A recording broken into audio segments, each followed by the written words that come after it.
At the War Memorial, Dan Duva with the latest addition to the Syracuse Crunch, Jon DiSalvatore. Welcome, John. How are you? I'm great. Thanks for having me. Well, good. We're very happy to have you in Syracuse, and a lot of fans in Syracuse probably have seen you play here, certainly know your name. You've been in the American League for quite a while. If you could give us a sense of your background and how you've taken the road here to Syracuse a few months into the season.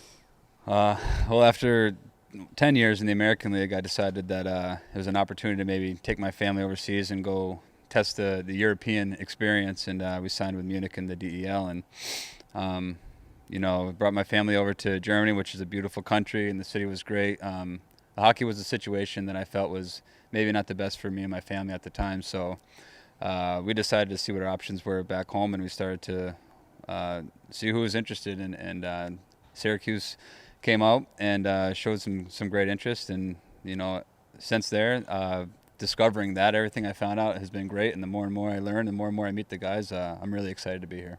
Just arriving from Germany with your family, a pit stop back home in Connecticut, and you make it here to Syracuse. You got to meet the guys today, skate around a little bit, optional practice. The sense of the team, the players that you've met so far?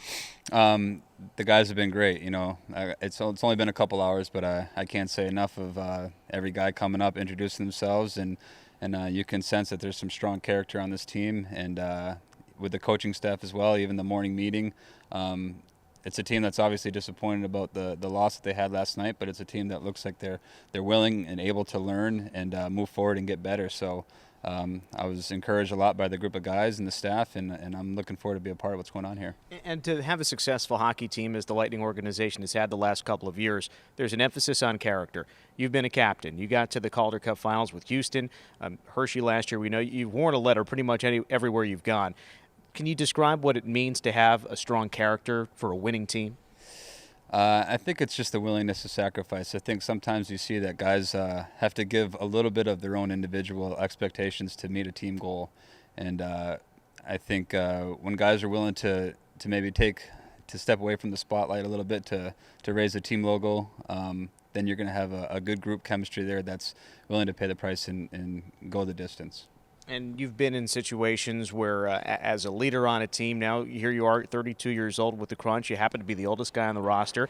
It's okay because JP Cote held that title for a couple of years, and now he's up in the NHL. He had gone over to Europe, ECHL, AHL, now NHL, and I suspect that that's something you're thinking about too. Well, I was actually really excited for him. I don't know him personally, but I know that guys sometimes get stuck in the American League, and when an organization can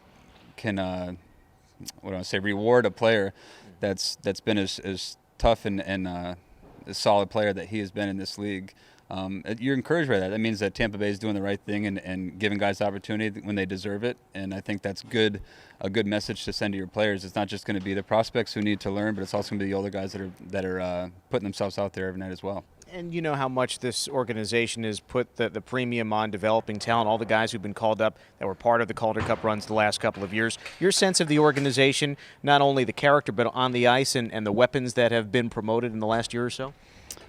First of all, first class organization and first class talent. Like some of these guys, for sure, they were a very dangerous team last year.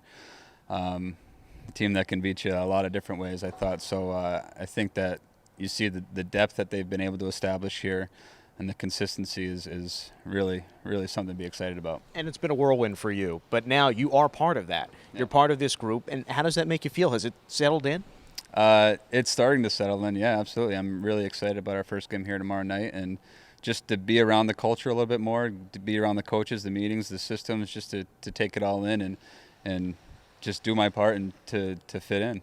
The acclimation process of coming from Europe, and you weren't there for several years, it was only a few months, but to come back here and learn a new organization with a new team and an organization that is struggling to find offense right now. So many call-ups and injuries. How do you fit in, and how quickly can you acclimate? Well, first off, I want to be a guy that they can count on in all situations. So that's understanding and learning the system as fast as possible. I don't want to be a liability out there. I want to earn the coach's trust that he can put me out there in all situations. And then, I would like to be able to come in here and contribute offensively as well. I hope that that's something that they want, and I hope that's something that I definitely give to them.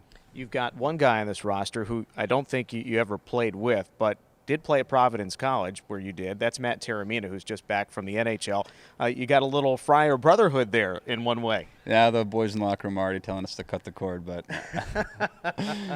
with the way that Providence has been playing this year, I think that's just going to bring us closer together. So we're excited. I'm excited to get to know them a little bit more. Well, there you go, because, Syracuse, the way that this roster's put together, guys up and down, Matt just back, you're in the lineup, Dana Tyrell is back, so it's going to be a different team on Friday than what we just saw last night. Syracuse with Binghamton on Friday at home, and then Saturday down to Wilkes-Barre.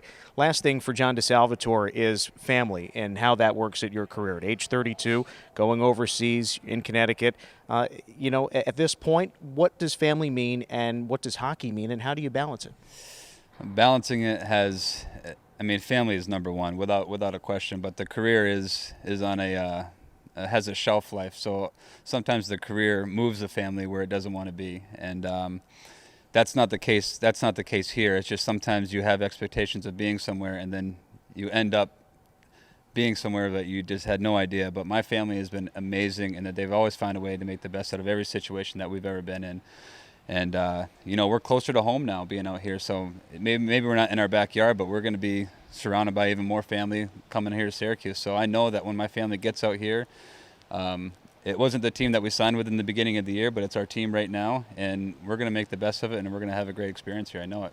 And perhaps the Crunch, along with the DiSalvatore family, a run deep into the spring as they had last year. Well, Jon, thanks for your time. Welcome to Syracuse, and best wishes. Thank you very much. With Jon DiSalvatore, I'm Dan Duva.